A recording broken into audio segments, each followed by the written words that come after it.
Hello guys, good morning. তোমরা সকলে কেমন আছো? আশা করি তোমরা সবাই ভালো আছো, আর আমিও ভালো আছি। আর তোমাদের মাঝে নিয়ে এসেছি একটা খুব সুন্দর ঈদ মোবারক সবাইকে। আর এটা হচ্ছে গমের সিমাই, আর গমের সিমাই আমাকে খুব ভালো লাগে, আর তোমাদেরকেও নিশ্চয়ই ভালো লাগবে। তবে ছেলেদের কিন্তু গমের সিমাই বেশি পছন্দ করে না, আর আমাকে গমের সিমাই খুব খাওয়ার ইচ্ছা করেছিল, তাই আমার মায়ের বাড়ি থেকে নিয়ে এসেছি। আর এই সিউইটা ভালো করে এখন আমি গরম জলে মানে হালকা বয়েল করে নিব, নিয়ে ভালো করে ধুয়ে নিব।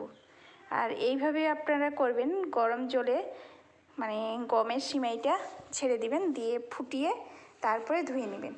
আর তোমাদের এদিকে কেমন ঈদ হচ্ছে? আর যারা আমার বন্ধু তো হিন্দু আছে, মুসলিম আছে, তোমাদেরকেও ঈদ মোবারক। সবাই ভালো থাকবেন, সুস্থ থাকবেন। আর এখানে নিয়ে নিয়েছি 1 কিলোর মতো গরুর দুধ, আর দিয়ে দিলাম বাদাম, কাজু বাদাম, কাঠবাদাম, কিশমিশ, আর এখানে আছে সাদা এলাচের গুঁড়ো।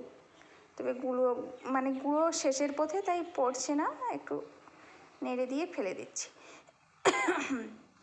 আর সাদা এলাচ কিন্তু গাইস দিতেই হয়, সাদা এলাচ দিলে খেতে খুব সুন্দর লাগে, স্মেল লাগে একটা সুন্দর। আর দুধটা আমার খুব ঘন করে নিব, নিয়ে আমি এখন যখন দেখবো যে হয়ে গেছে আমার বয়েল, তখন আমি সিমাইগুলো ছেড়ে দেব।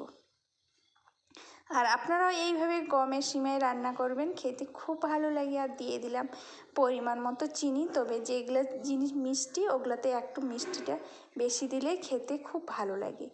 আর এইভাবে আপনারা লক্ষ্য করবেন মিষ্টিটা যেন ঠিকঠাক হয়, তাহলে যে কোনো জিনিস পারফেক্ট করতে গেলে যদি ঠিকঠাক না হয়, তাহলে ওই জিনিস খেতে ভালো লাগে না।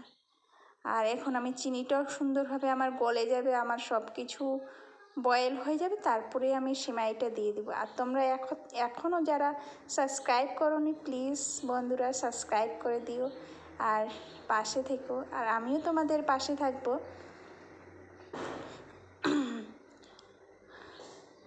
আর কেমন তোমাদের ঈদ কাটছে কমেন্টে বলবে।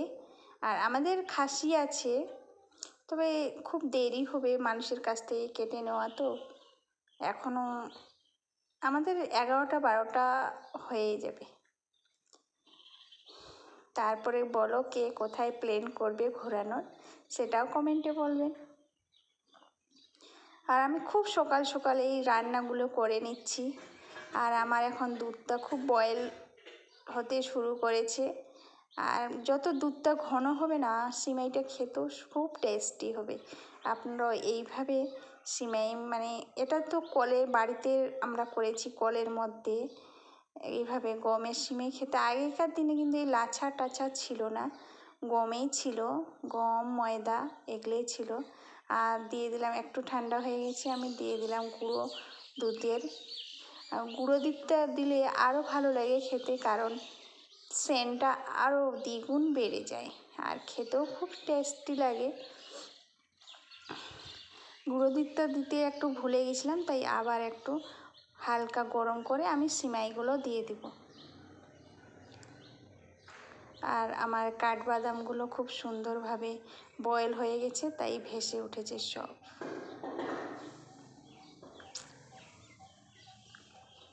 আর সম্পূর্ণ ভিডিও দেখবেন, কমেন্ট করবেন, ভালো থাকবেন। আর আমার হয়ে গেছে, এখন আমি সিমাইগুলো খুব সুন্দরভাবে ছেড়ে দেবো। সিমাইটা যখন দেবো তখন কালার কিন্তু একটু ডাউন হয়ে যাবে, কিন্তু আবার একটু বয়েল হয়ে গেলে ঠিক হয়ে যাবে। আর এটা ঝরঝর হয়ে গেছে সিমাইটা, যেহেতু আমি আগেই বয়েল করে নিয়েছিলাম ঝরঝর করে, তাই এখন খুব সুন্দরভাবে ঝরঝরও হয়ে গেছে, বয়েলও হয়ে গেছে, আর খুব ভালো লাগছে দেখতে। এইভাবে গাইস আপনারাও বাড়িতে বানিয়ে নেবেন, খেতেও অসম্ভব টেস্টি লাগে। বাই বাই, ভালো থাকবেন।